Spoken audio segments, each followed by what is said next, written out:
To begin, remove the lug bolts and front wheel from the vehicle. Remove the tie rod arm from the steering knuckle by removing the nut and bolt holding the tie rod to the steering knuckle. It may be necessary to tap the bracket with a mallet to fully remove the tie rod end.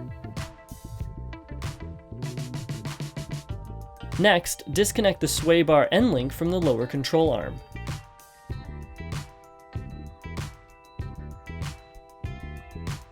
Unclip the bracket holding the leveling sensor to the driver's side control arm. You can now remove the nut and bolt holding the strut fork to the hub of the vehicle. Under the hood, remove the rubber seal trim around the cowl cover by pulling the seal upwards. Once the seal is removed, pull the cowl cover towards the front of the vehicle to remove. For ease of access, move the expansion tank by removing the Phillips screw, lifting the front of the tank, and pulling forward.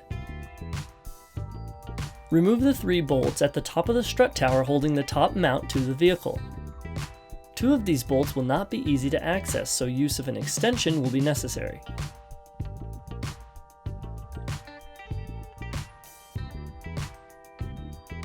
The 2 upper suspension arms will need to be removed from the top mount. Each arm is held in by 1 bolt and nut.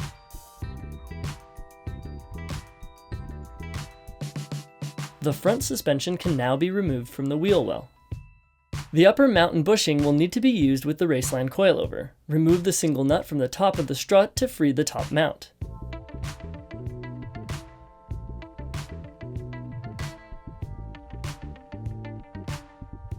Place the OEM top mount with bump stop and dust cover onto the Raceland coilover.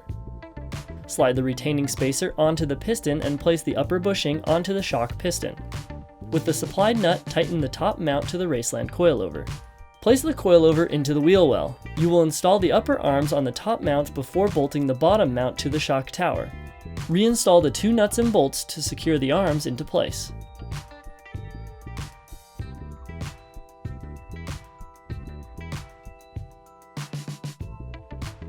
Lift the coilover into place and reinstall the 3 bolts holding the top mount to the strut tower.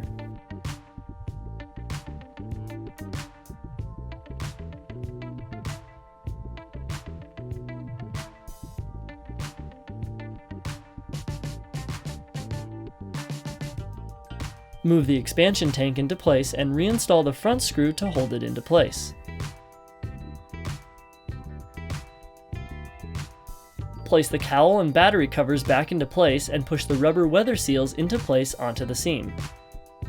Lift the hub and slide the bolt through the coilover fork and tighten the coilover mount to the control arm.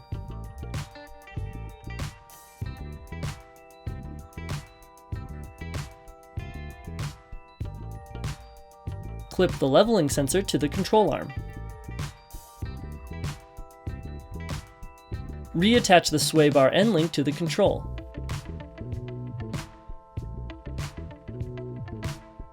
Push the tie rod end into the steering knuckle and reinstall the bolt holding the tie rod into place.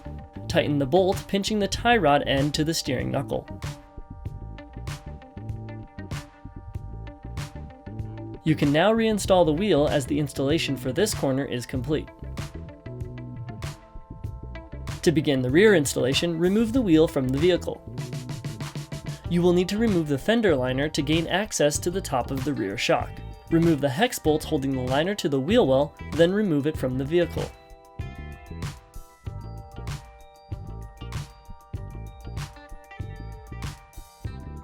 Remove the bolt holding the bottom of the shock to the control arm. Remove the 2 bolts holding the rear upper strut mount to the vehicle.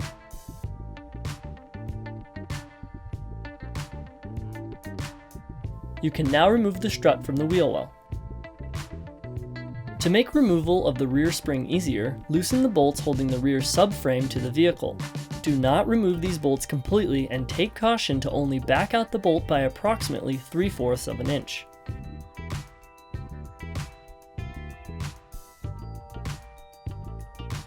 Remove the bolt holding the leveling sensor to the control arm.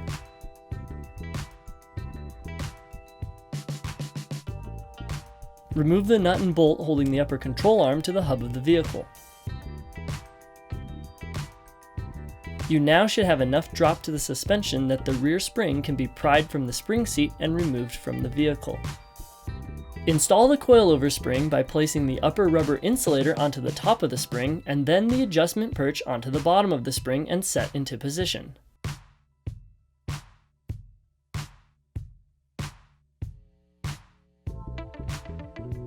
Tighten the rear subframe bolts to secure the subframe to the body of the vehicle.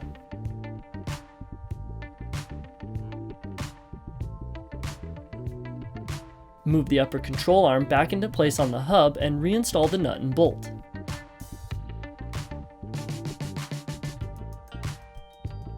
Reattach the leveling sensor to the control arm with the factory bolt.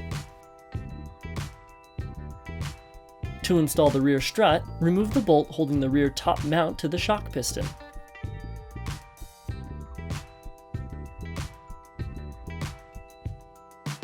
Slide the bump stop and dust cover onto the Raceland stock, followed by the retaining washer. Place the rear strut mount onto the shock and secure it with the supplied nut.